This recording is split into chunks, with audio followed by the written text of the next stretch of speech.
Well, I wish I could give you the tea, but mine's just a little bit tart, and that's why it's called Leah's Lemonade. And y'all, I'm excited for who we have at the lemonade stand. Can we get a neighborhood talk or no? Yes, Kyle Anfernee, thank you so much for joining me.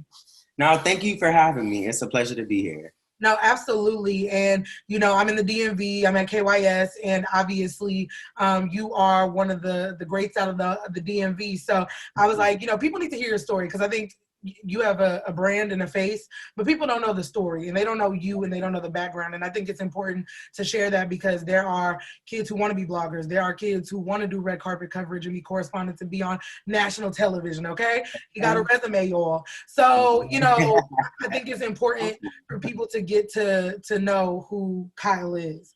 And so I'm really excited to talk to you and congratulations on all your success and all the success of the Neighborhood Talk. Thank you so much. Thank you. One of my favorite blogs. Struggle, I'm hanging in there, but.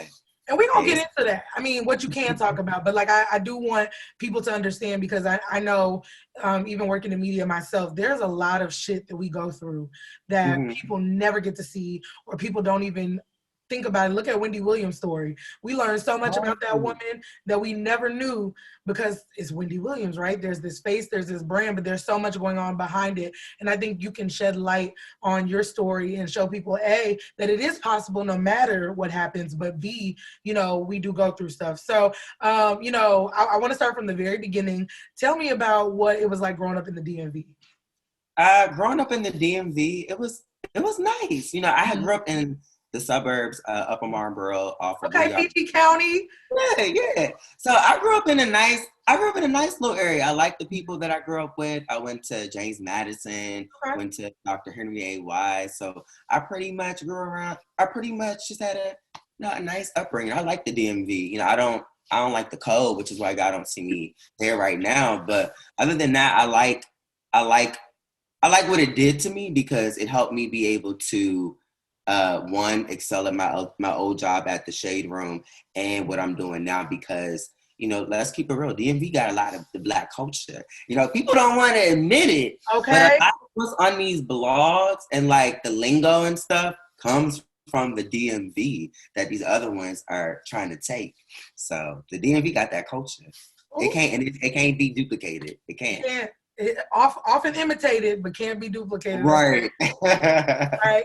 Yeah, and that is true. You're right, because there are other, popular bloggers that started right here in the DMV. So, even though I'm an implant, I'm from Texas, I went to Howard and I stayed in the area. I do have such respect for the people who come out of this area because a lot of entertainment is DMV. A lot of the culture shifts from the DMV, and I can always acknowledge that being here and watching it myself as being a part of it as well. So, yes.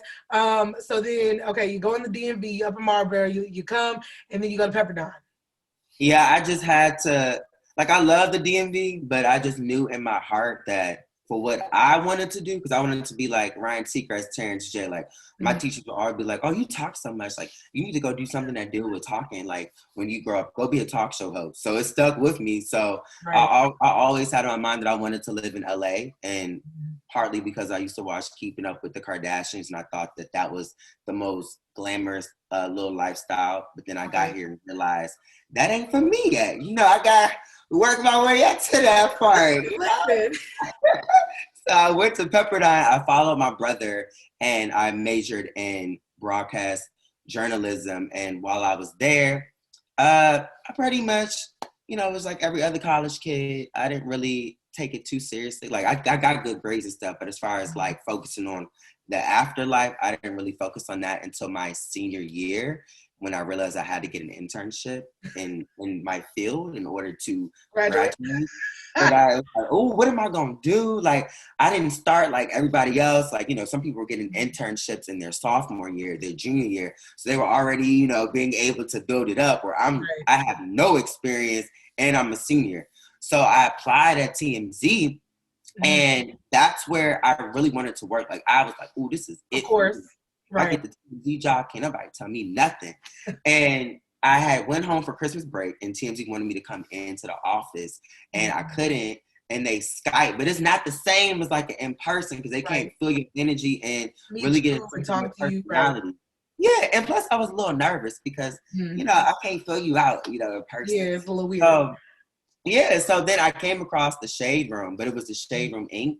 And I Mm-hmm. was like, okay, well, this looks like it's cool. It's remote. I ain't gotta go nowhere. I ain't gotta drive. I Right. was like, Malibu, like this easy. Just get on my phone and do it. So I literally just DM the page. Mind you, it was not popping back then. Like it was Mm-hmm. not nothing. I just needed something to just say I got something and let me go. Right. And literally, Deborah, the girl who was there at the time, she responded to the DM, and I was literally brought on like right after that. Like it was real quick actually. Like now I'm sure it's like a whole training process and you gotta send in resumes and stuff, but I slid myself in at the right time. Right. You was shooting in the gym, honey. Yeah, I had to do that. So it was like, okay, come on in. So you got to Pepperdine? Great. All right. So Cool. it was easy. Yeah. So then you get in, obviously the Shade Room blows up. Honestly, like let's just be real, you were one of the faces of Yeah, the I was the company. face of it. Yeah, Yeah. I was. And my old boss will say that. Like Mm-hmm. I was, it is what it is. Yeah, no, Um, I mean, I'm sure everyone who knows you to an extent probably knows you from your time and your venture there. Talk to me about moving so quickly and kind of um, everything just shifting. Obviously, things are gradual, but it was this is an internship to celebrities know who the hell I am. People are addressing me in comments. People think I'm writing things about them. Tell me, right. tell me Yeah. what was the moment that made you be like, okay, wait, this is different than just some internship turn blog. Mm-hmm. What was the moment where you were like, oh shit, wait, I might be on to something here? I would say literally a month after I got hired on from being, because I was only an intern for about a month. Like I killed that. I killed it so well that it was like, come on in. And I would say after I got on the page and had access, I realized I was onto something. Me and Deborah and even Angie, because I don't ever want to take it away. Like this, it was her idea, it's her platform. But I would say when I seen 100,000 followers keep popping in every week, and I was like, oh, it's like a little lottery.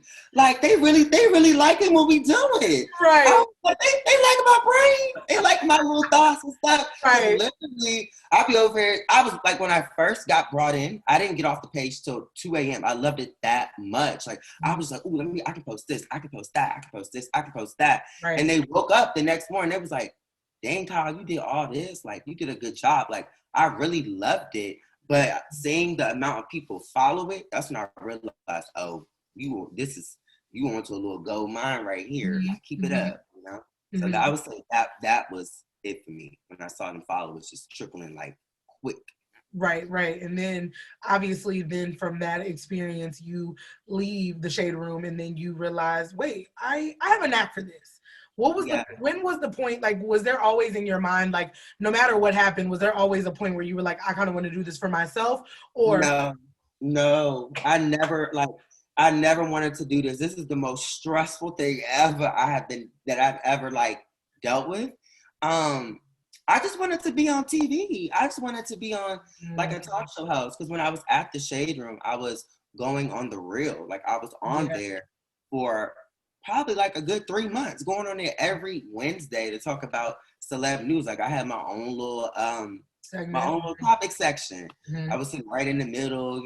This was daytime television. I was loving it. And then when that little bubble was busted, story for another day. So many lies within that. But then I don't know. Like when I got let go, I think that's when I realized, okay, you can do this. Because I'll say it took some time after me getting fired to find the strength within myself to realize, okay, it was you who possessed the potential, the power. Like it wasn't the job, it was me, because we're doing it now on the neighborhood talk. And it took it took some time. And I still need to go to therapy for it because I went through like a whole depression, feeling like I wasn't worthy, like I couldn't do it. And I guess God was like, nah, come on, Kyle, you can do it. You can do it. Then I realized I can do it. Like, it's me. It's all about what you got in here. So don't look at the followers, none of that. If you got it, they going to come, whether it's 20 or 20 million. So. Yeah, absolutely. And I think, that's an important story to tell because, so many times we think that our worth is attached to a big machine or an entity, Mhm. right? And, when you are creative, I always say no one can take that from you. When you're the producer, when you're the brains behind something, you can take that anywhere, whether it's for yourself, whether it's for another entity, or whatever the case may be. So, Right. I think it was a, beautiful transition to watch, because I just remember hearing the rumors at the time, like, oh, the boy used to be on the Shaderoom, he's starting his own blog. And I was like, well, let me go see what they're talking about. Because, I'm an entertainment Right. girl. I love entertainment. I love to consume it. I'm a blogger. I'm always on the blogs. And so, you have done a masterful job at creating your own platform and also creating your own lane. Because while, I think that everybody kind of was watching in the beginning to see the comparison, I think y'all have the most unmatched captions in the damn game. Who's behind the captions? We all, because every time y'all write a post, there's literally a comment saying, "Who wrote this? Who wrote this Yeah. caption?" Our caption people are me, of course, and Mhm. Deasia and Carlise. And Keith, he'll put Mhm. a caption there, but he's more so like our more positive, calm, neutral ones. Mhm. Whereas like me and Deasia are more so like we're gonna Oh go in for the wow. sarcasm. Yeah, but it's always with some love though. Like if it's ever like straight foul and if the celebrity like doesn't like and come in the DMs, we change it. Like that's the perception that people don't know. Is like we ain't mean people. If you come in the DMs and you ask like, can y'all take this down? Can you do this or do that? We work with you because I mean we know we're gonna need you at the end of the day too, just like how you gonna need us. We want you to come do an interview with us. We don't want to piss you off that bad over something little. Now if it's something news breaking, we just not gonna open the DMs, we're gonna post it and just keep on going. So, but 9 times out of 10 we work with them, but people, they don't think that. Like they be chewing me out about JT, Megan. Now, no, we don't have no issues with those people. We Right. cool. Right. And on top of that, I feel like, with you all, one thing I will say that I noticed particularly about the Neighborhood Talk compared to other ones is you really try your best to highlight upcoming female rappers. Like when no one knew who Megan Thee Stallion was, because I'm a Texas girl, so I loved Megan from the jump. I started to notice you all posting and showing her love when she was on the come up before everybody knew who she was. And so, Okay. They don't want to admit that though. They don't want to admit it. But I remember when we first started posting, nobody was posting her. I yeah. remember. And I was like, oh, she's dope. Oh, yeah. And it's amazing this to blow up. But like I was telling you before on a previous conversation, people kind of overlook blogs. And I think it's because it's somewhat new. Like, it's like a new lane almost with Yeah. Instagram that Yeah. people just don't really understand the potential that, these Black blogs, they help you out. You might want to not just overlook them. Yeah. So, Yeah, well, and talk to me about that because I find myself, and you have a journalism degree, so I think you can understand where this clash comes in, right? Because you're obviously a journalist major. You know the nitty gritty, the real educational value of having a journalism degree, but you mhm. also are a blogger and in entertainment. And oftentimes, I find that there is this clash between traditional media and like the new media, the digital media. Right. So what are your thoughts on that? Because I get mad sometimes when every blogger think they a journalist because it's not the same. Yeah, I mean, I'm more so with you on that round. Yeah. Like, I know I'm a blogger, but at the end of the day, I would want to be categorized as a journalist because I have Mhm. a degree in it. Isn't it? Yeah, so I feel like, it's the people who say that don't have the degrees in it that just want to be called bloggers because it makes them feel well. But no, I know the Neighborhood Talk is a blog, but when we write articles and stuff and we're looking for writers, we look for journalists. So you have to have a journalism degree or at least be in progress of attaining one. So if you just say, hey, I like the page, I want to come on and blog, you gotta do that somewhere else because I realized like in order for it to function and work, you gotta have that basic journalism skills. You gotta know AP style and just basic, how to write an article. Because Right. I tried to go the other route and just try it. They don't know how to write Mhm. articles, how to form structures. So they Mhm. bloggers, but they don't know how to write. So Well, there you have it. I'm glad somebody agrees with me because I'm in my feelings. But again, it's obviously easier for us to feel away because we have degrees in it.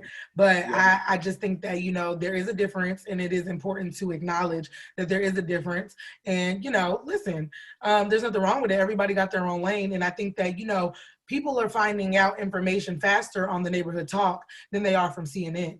Don't get me wrong. When the Trumpies invaded the Capitol, they turned on CNN, but they probably saw the notification on the neighborhood talk first. So I think that there's a balance and there's a way for all of us to win. Now, speak to me about the differences in that, because I know you said sometimes it's a struggle, but the reality is there's this conversation in media going on about celebrities, not being as popular, and then they make it to the top, they forget about these blogs. Talk to me about the frustration that lies in that for you. I would say it's frustrating because you see the people that you promote over and over and over again, and then one, you either tag them, they getting tagged by their own fans in the comments. They see it, and then you're putting the stuff in the Insta story. They're getting tagged in that. They see it because when you go on their page, they always resharing stuff from their fans. So it's like, you've seen this. I know you be on the page. And it's a little frustrating because those be the same ones that when you post one negative thing, be the first one to start saying, y'all don't never show no love. Y'all don't never post nothing positive. But it's like, no, we post positive things about you. You just don't see it, or you just don't recognize it. But I would say, like, with Lakia, QC's new artist, she's been very, supportive and thankful because we show her love, along with Erica Banks. She came in the DMs and thanked us. So there's a few, Young Miami, JT. So there's a few of them out here that recognize that we do help them out. I would say more so it might fall with the labels, because the people that work with them, they're a little older and no shade, like white. So they don't really know like what's going on in the blogging world. So I feel like a lot of it deals with them, but more so they could just reshare stuff. Just show love. Like, they ain't gonna eat you up in the comments. Okay, because listen, I've been on the other side of some neighborhood talk comments, child, and I was like, listen, I didn't say nothing, okay? Who child? Yeah, they be coming at me. I'll be like, damn. Right, you don't even post the stuff, and they be like, at Kyle. Yeah, I be waking up, and I'll be like, I ain't even do this. But it's like, I ain't even gonna tell you how it wasn't me, because it's my page at the end of the day. So it's like, I'll take it. I be over there. They really be nailing me to the cross. And I'm like, if only y'all knew, I'm over here laughing. It's just, y'all got it way misconstrued. Sometimes I just want to tell them, y'all just breathe. Like, it's a blog. Like, none of these people don't know you. They don't care about you. Some of y'all go too hard for people that wouldn't spit on you or say you walk straight past you. Right. And I had to learn that myself, even being in this industry.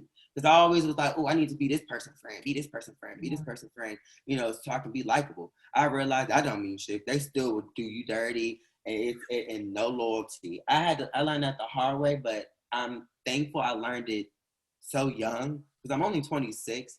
So all that stuff that happened to me that's bad, I'm happy it happened so young, because it's allowed me to become stronger and less sensitive. Because I used to be like, damn, why these people mean? Like, they ain't like this in the DMV. I used to tell people all the time here, like, DMV people more real. Like, you know when you talking to, like, okay, I'm getting the legit, you real. Like, it is. Like, we solid. Here it's like, you think you solid. Next week, you be like, okay, that's where we at. All right. Yeah. There's like no loyalty in this industry, and it's interesting because, again, when you're not covering that type of cloth, it can definitely mess with your energy. I'm sure you felt that way too when you left the shade room. I'm sure there was people who were around you, hovering, and that moment of depression where you probably really needed folks. It was very quiet. What was that like? I'm not the type of person that will openly just say, hey, I need help, or I'm struggling, because I don't know. I just don't want people to look at me as like, oh, he's struggling. Like, You're a black male. You're a black male. Yeah. You're conditioned. Yeah, so it's like, even though I'm gay and stuff, I don't think people realize, like, I'm still, in my mind, like a straight guy. Like, I still got all the mechanics of a guy. Like, I'm hard. Like, I'm Yeah, tough. Like, you still a man either way. I ain't gonna show it. So it's just, there was a lot of people that I definitely helped. Mm-hmm.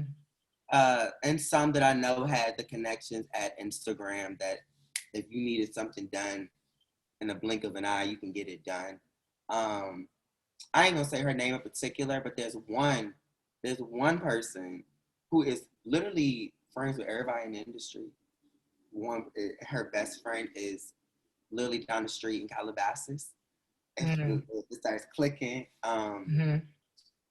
Her name starts with a K, Kim K. So one of her besties. Mm-hmm. If you friends with Kim and you besties, you can get the Instagram Right. like that. You probably like you ain't even gotta do too much.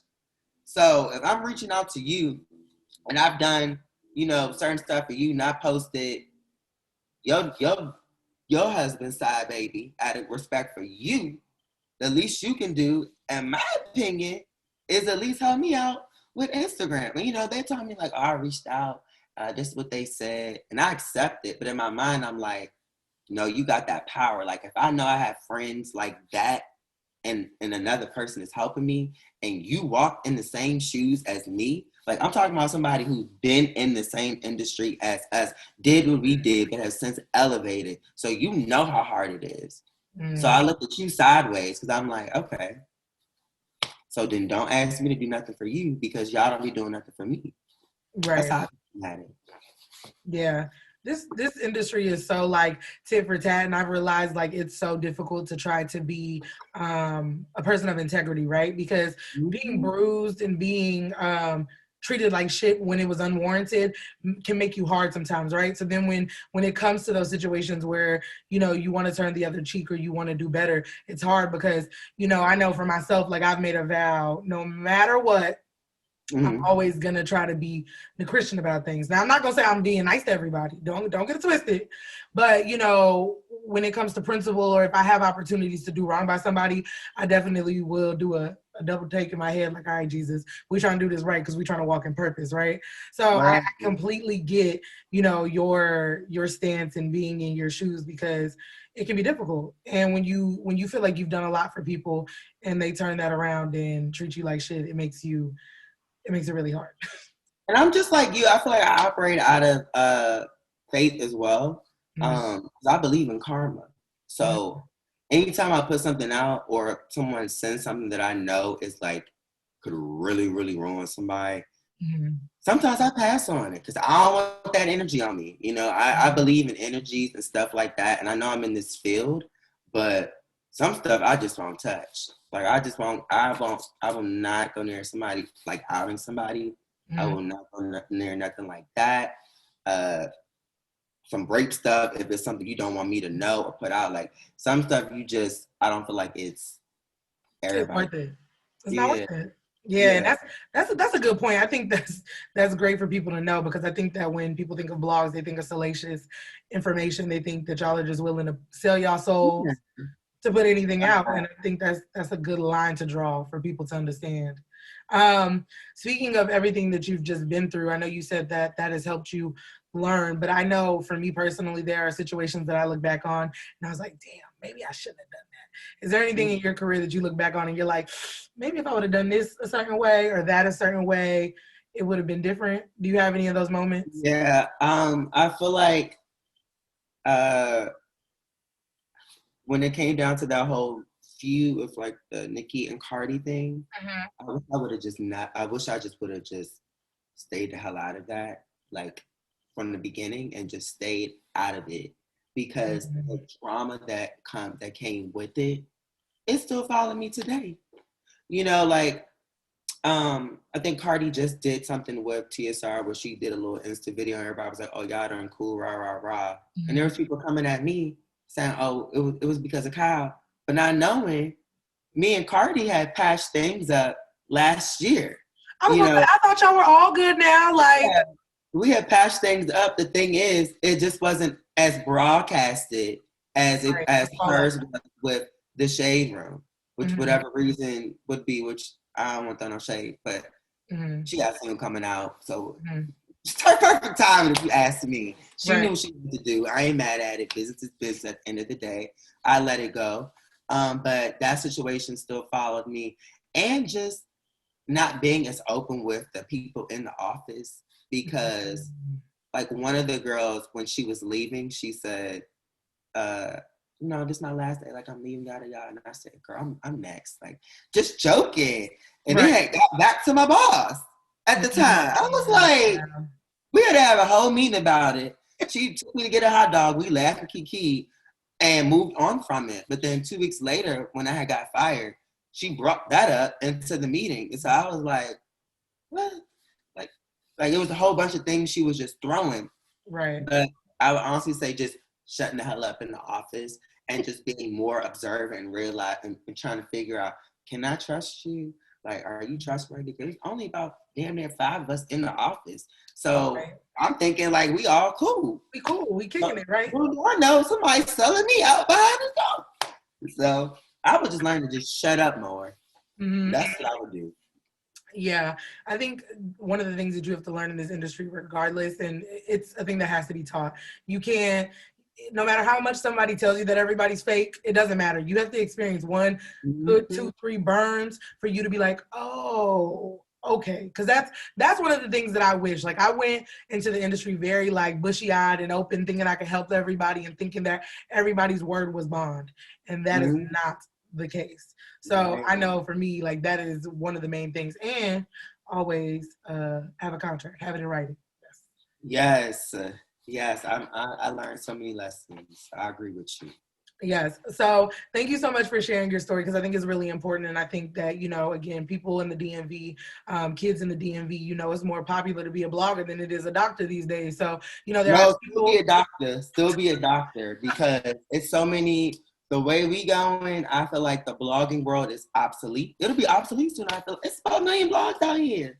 It's a million. If you ain't in now on Instagram, honey, you gonna have to come with a new angle. There are 1 million blogs, but there are like an elite, I'll say 5. Yeah, there's an elite 5. So my advice to any newcomer, maybe choose a different app. Go maybe pop off on TikTok. So like all these new apps that pop up like Clubhouse, maybe start something over there.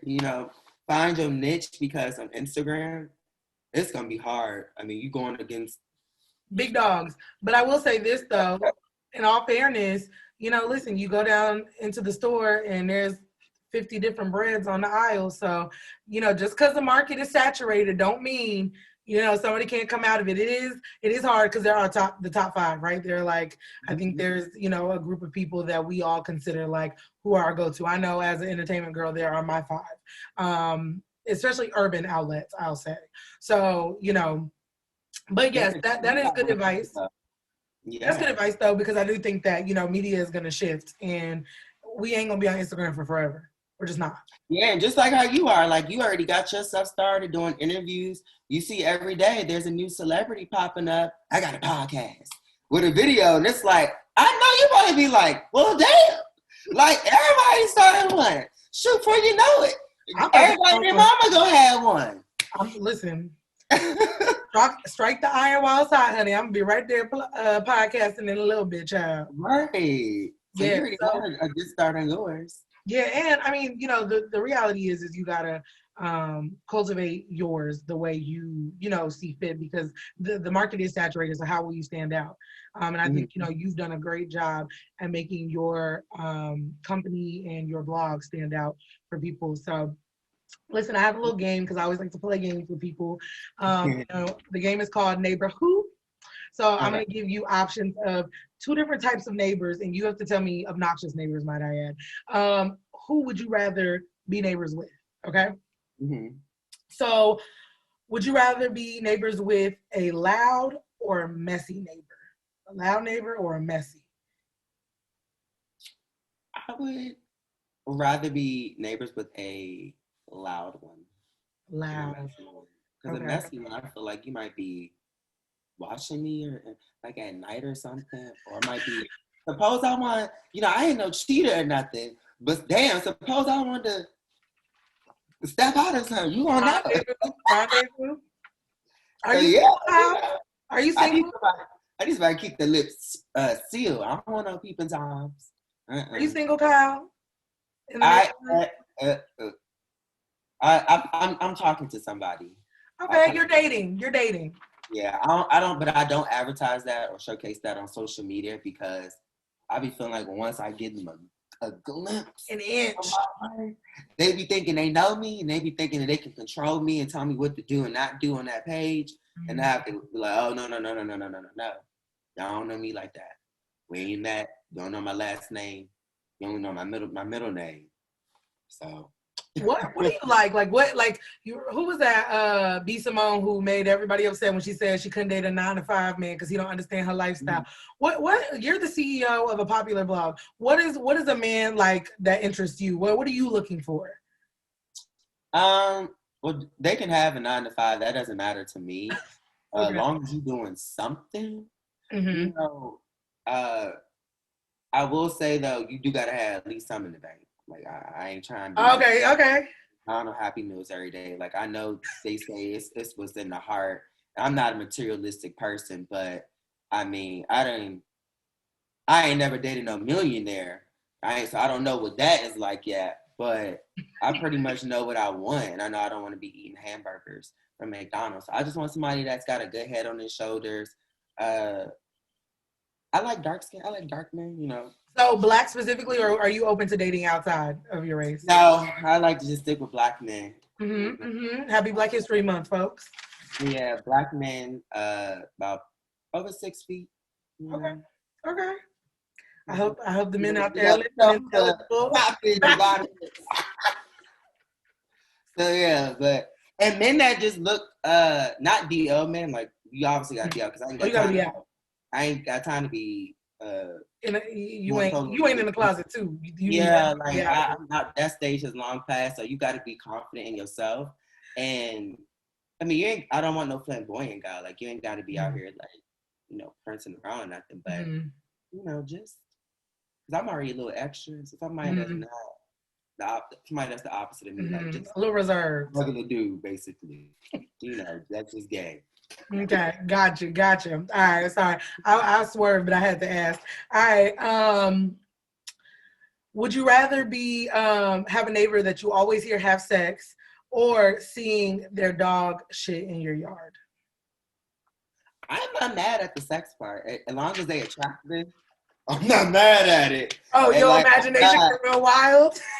yeah, I'm not mad. Shoot, I mean, you could just turn off the late night Twitter and just go look out your blinds with some binoculars. Just turn all the lights off in the house and just go to the corner and just peek. Shoot, get your freak on. I cannot. All right. Would you rather have a nosy neighbor or a neighbor that never looks out? I'm gonna go with the nosy neighbor on that one because if you never look like as far as looking out, meaning they don't never come outside. We never see them. Yeah, no, I'll go with the nosy one because the one next door, I feel like any day might be the day you come in at night and just off my head or something. Stop. Okay. Would you rather have the neighbor that's stealing your cable or stealing your Wi-Fi? You can go ahead and steal the cable.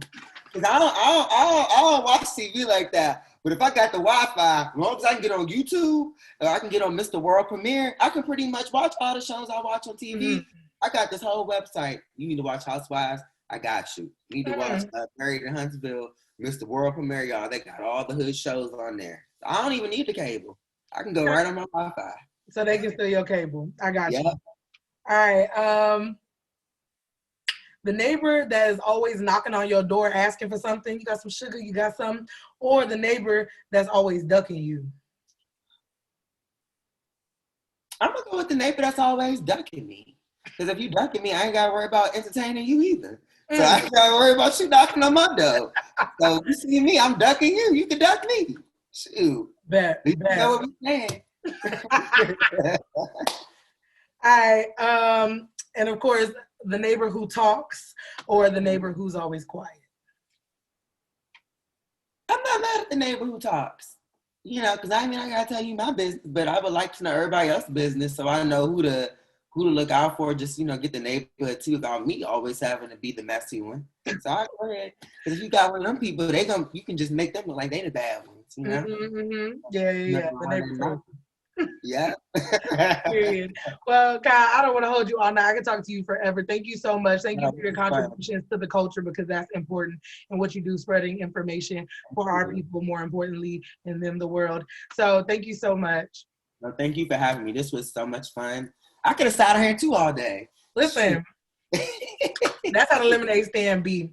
But I know you a busy man. You got some blogs to write and to be a CEO and founder, child. So I enjoy this though. It's like a stress reliever. I'm glad. Like, always be like this. So I like being able to have person-to-person interactions. I don't get to do that a lot because I'm always glued to the phone up in this house by myself. Well, I thank you for taking time out of your busy schedule. Thank you, everybody, for watching. And grab a cup, throw it back, and sip on all of that. Okay, and put some little alcohol in your lemonade, too. That part.